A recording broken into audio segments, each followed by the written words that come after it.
Eu sou Giovanni Nascimento e sou especialista em implantes dentários. Hoje debateremos a técnica da cirurgia guiada.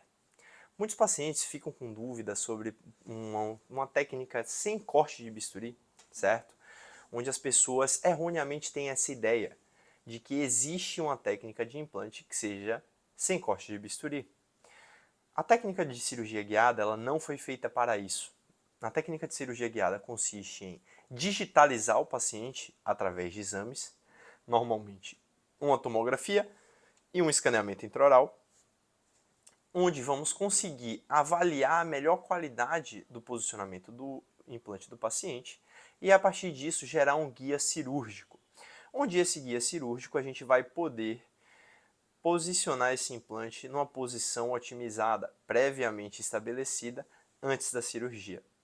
Dessa maneira, o processo ele se torna mais simples, a gente consegue ter mais previsibilidade, saber exatamente onde aquele implante vai ser posicionado. Normalmente, os colegas eles têm que fazer alguns cursos. Hoje aqui em Salvador, eu dou aula de cirurgia guiada e vários dos colegas me relatam a mesma coisa, que a vida deles depois da cirurgia guiada é outra, mudou. Por quê? Porque a cirurgia guiada não é somente a gente colocar um implante através de um guia cirúrgico, mas a gente avaliar o que é melhor para o paciente. Às vezes a gente pode mudar o tipo do implante para a gente ter um resultado de sucesso. Por exemplo, hoje eu trabalho com 2 sistemas de implante. Os 2 são de uma mesma empresa, da Sim Implantes. Esses 2 sistemas de implantes são o Unitight e o EpiCut. Existe uma diferença entre os dois na sua macrogeometria e na filosofia de trabalho. Quando eu quero uma carga imediata, ou seja, um torque elevado nos meus implantes, eu sempre vou utilizar o EpiCut. Quando eu tenho situações mais restritas, um osso um pouquinho mais fino, um osso com menos altura óssea, eu vou para o Unitight. Ou quando eu tenho um paciente que eu não preciso de uma carga imediata, eu posso utilizar o Unitight para ter ali uma qualidade melhor, posso fazer uma carga precoce em até 28 dias, colocar esses implantes, e aí a gente vai trabalhar de uma maneira com bastante sucesso. E através da cirurgia guiada eu posso selecionar com mais qualidade se um sistema ou outro faz uma diferença maior. Bom, pessoal, após os exames de cirurgia guiada, a gente tem esse artefato aqui, que se chama guia cirúrgico. Tá? O guia cirúrgico ele tem uma impressão, ele é resultado de uma impressão na impressora 3D com a resina de impressão biocompatível, certo? Que pode tocar em tecido ósseo, tecido mole, sem causar nenhum tipo de irritação, sem nenhum tipo de problema. E aí, a partir disso, a gente tem o quê? A gente tem as anilhas. Essa estrutura em metal dentro do guia cirúrgico se chama anilha. Essa anilha ela vai guiar onde o nosso implante vai. Cada sistema de implante, e hoje utilizaremos o sistema Unitight para colocar esse implante no incisivo central, cada sistema de implante tem a sua anilha específica. Essa daqui é uma anilha do tipo AG50 do Unitight EpiCut dentro do portfólio da Sim. E aí o que acontece? Dentro desse universo da Sim, a gente vai conseguir, ao final de tudo, através de uma chave de instalação de implantes, que todo implantologista conhece bem, colocar o nosso implante 100% adaptado através desse guia cirúrgico. Bom, então, Giovanni, como é que a gente faz uma cirurgia como essa? Cirurgia como essa ela é simples. A gente já viu a tomografia, já utilizou ela no planejamento. Dentro desse universo agora, a gente vai fazer o quê?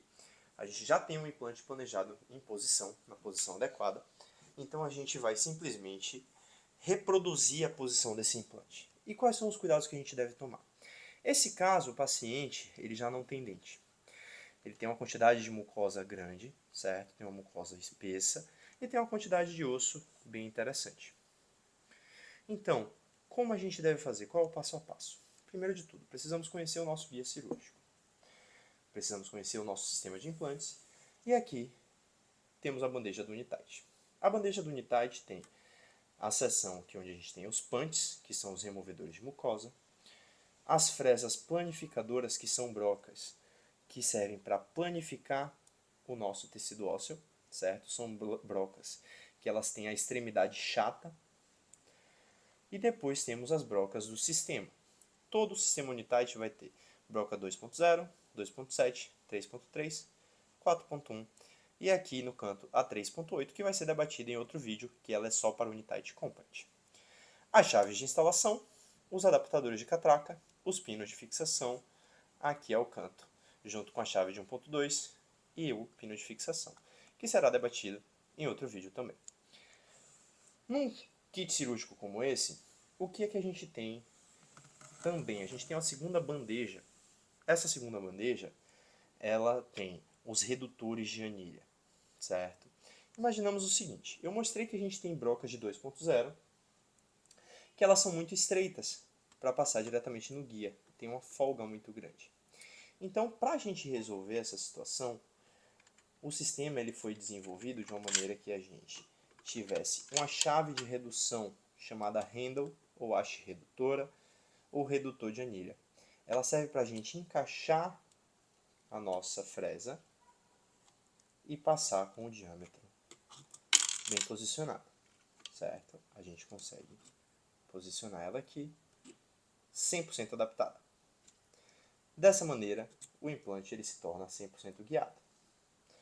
Então, como é que procedemos? Hoje temos para fazer aqui um Unitight de 4.3 por 11, Unitight Prime de 4.3 por 11, um modelo, certo? Com guia cirúrgico. A primeira etapa é utilizar a fresa planificadora.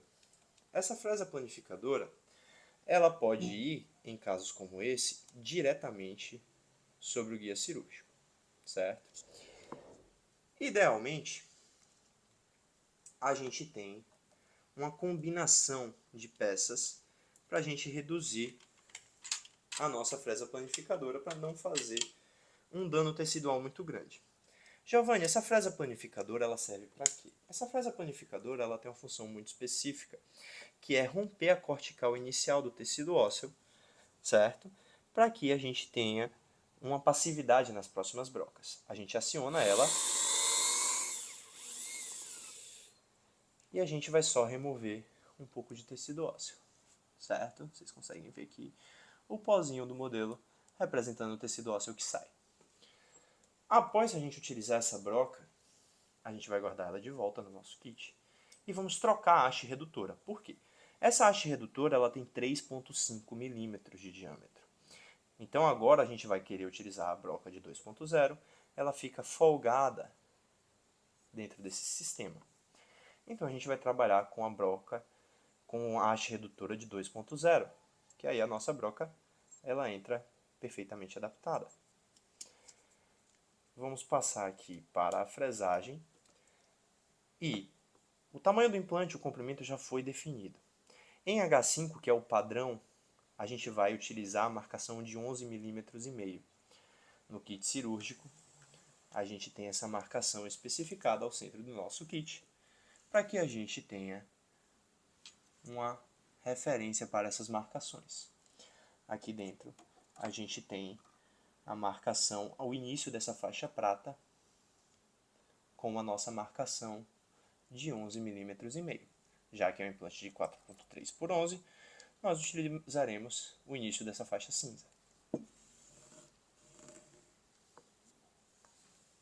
De volta ao nosso guia cirúrgico, eu vou fazer essa fresagem de maneira intermitente e com a velocidade baixa, porque um dos gargalos e um dos problemas da cirurgia guiada é justamente a questão da irrigação.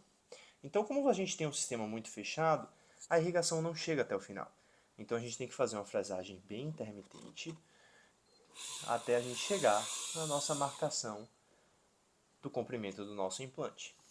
Novamente, aqui o planejamento ele já foi executado e o que a gente precisa fazer é trazer ele à vida. Dessa maneira, se eu tenho um implante de 11,5 mm de comprimento, eu preciso fresar 11,5 mm se a condição for H5. Giovanni, existe uma variação? Existe uma variação, que é uma variação técnica de H5 e H6,5. Aqui, normalmente, a fresagem bem intermitente para deixar auxiliar ou a mangueira irrigar e resfriar a nossa broca, certo? Giovanni, existe uma variação? Existe uma variação, certo? No paciente que ele tem uma quantidade de tecido mole muito grande, a gente pode, no programa, alterar a posição dessa anilha, empurrar ela mais para fora, certo? Afastar ela do tecido. Por uma questão técnica, se a gente faz isso, a gente tem que compensar. Se a gente afasta 1,5 mm para fora, a gente tem que perfurar 1,5 mm a mais. No caso, como não foi afastado, a gente prossegue até a última broca do implante de 4.3 com o nosso planejamento, fresando até o comprimento exato do implante. Normalmente é uma cirurgia que ela dura aí um tempo muito curto. Se o paciente, por exemplo, já não tiver dente, como nesse caso específico, a gente pode simplesmente anestesiá-lo bem e posicionar o nosso implante.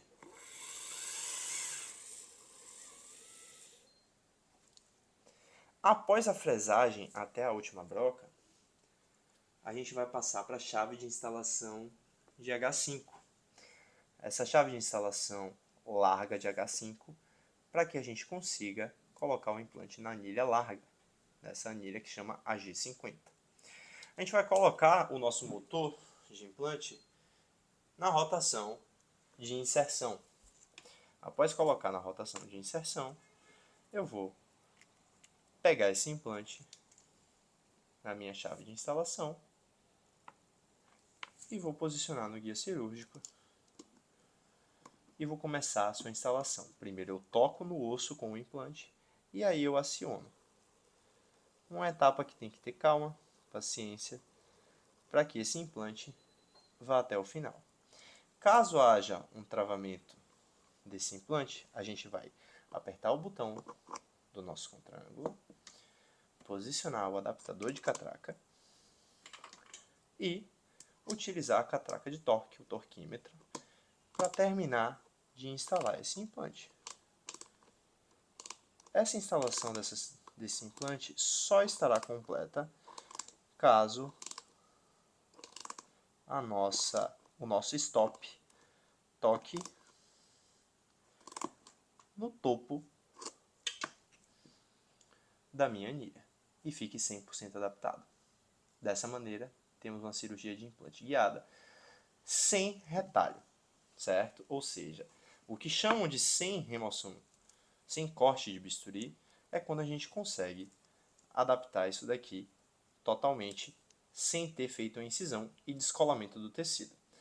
É uma maneira que eu não gosto de me referir à cirurgia guiada, porém, é uma maneira que muitos colegas falam, e o resultado cirúrgico é esse, só fica um pequeno buraco.